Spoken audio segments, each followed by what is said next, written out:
asalaamaaleykum élèves Sénégal dal leen ak jàmm fii ci académie.carrapide.com tey dañuy étudier la période des fonctions trigonométriques élèves yu bëri dañ ci am ay difficultés pour déterminer ko donc on va voir comment déterminer la période d'une fonction trigonométrique. Pour cela day am ay règles yu ngeen di jàng d'abord li ci ëpp solo mooy d'abord définition bi xam lan la ñuy tuddee période.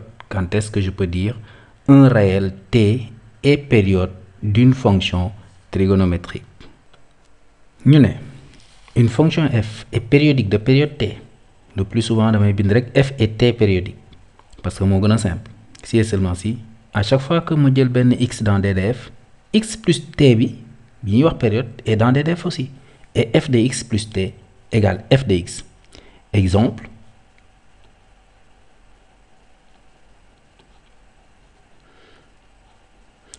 bi ñuy njëkk a jël mooy f de x égale cosinus de x.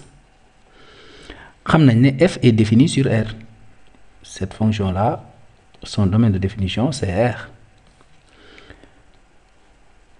On va calculer f de x plus 2pi.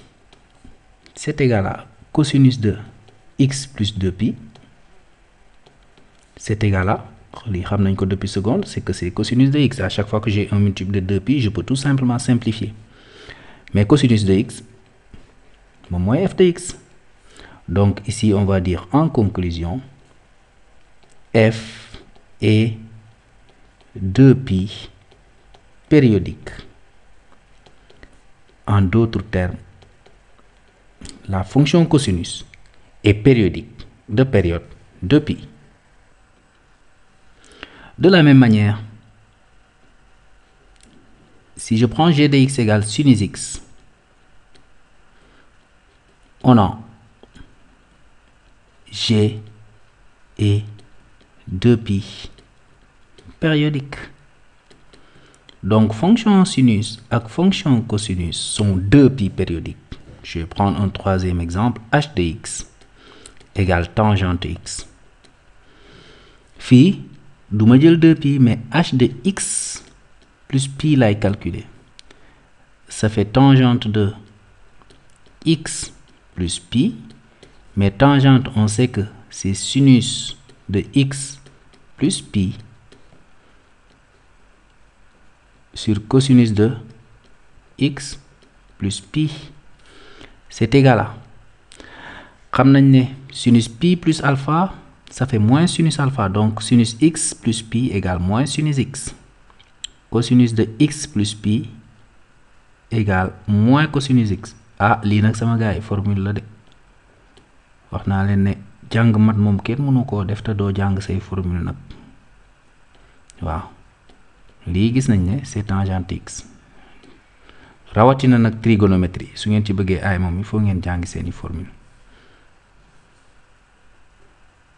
Donc h est pi périodique.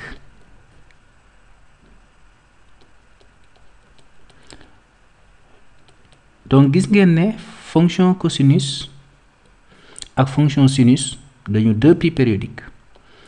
Fonction tangente dafa pi périodique. De même aussi, si je prends k de x égale cotangente de x, cotangente, ñu ngi rappeler que ni mooy 1 sur tangente x.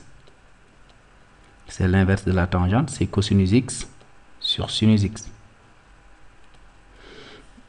Cotangente aussi,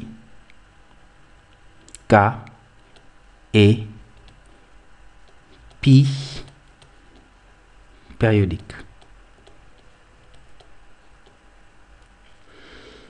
Ok,